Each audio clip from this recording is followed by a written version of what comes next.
السلام علیکم ورحمۃ اللہ وبرکاتہ۔ حضرت ڈاکٹر عبدالیحییٰ رحمۃ اللہ علیہ، ان کی خدمت میں ایک صاحب آئے اور عرض کیا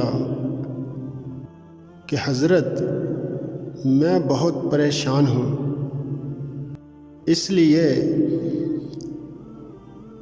کہ میری نمازیں کسی کام کی نہیں۔ جب میں سجدہ کرتا ہوں تو اس وقت دماغ میں ایسے شہوانی اور نفسانی خیالات کا ہجوم ہوتا ہے کہ لا ایمان تو وہ میرا سجدہ کیا سجدہ ہوا،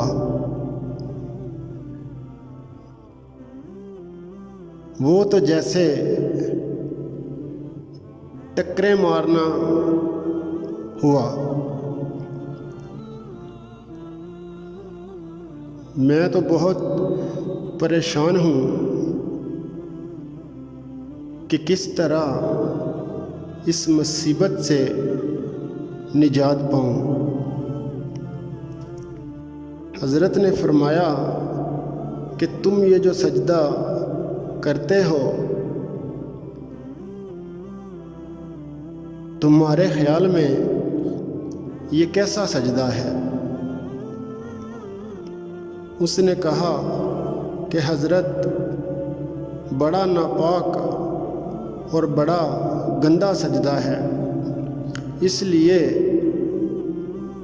کہ اس میں ناپاک اور گندے شہوانی خیالات آتے ہیں۔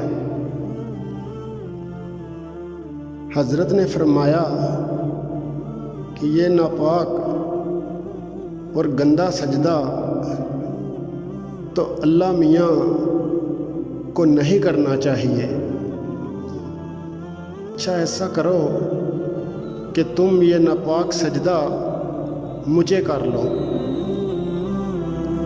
اس لیے کہ اللہ کے لیے تو بہت پاکیزہ اور اعلیٰ قسم کا سجدہ ہونا چاہیے، اور یہ ناپاک سجدہ ہے، یہ مجھ ناپاک کے سامنے کر لو۔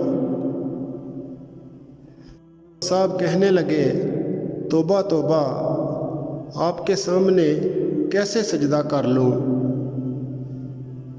حضرت نے فرمایا بس اس بات سے پتہ چلا کہ یہ سجدہ اسی ذات کے لیے ہے، یہ پیشانی اور کسی کے سامنے جھک نہیں سکتی۔ اس سجدے میں کیسے ہی گندے شہوانی اور نفسانی خیالات کیوں نہ آ رہے ہوں، لیکن یہ پیشانی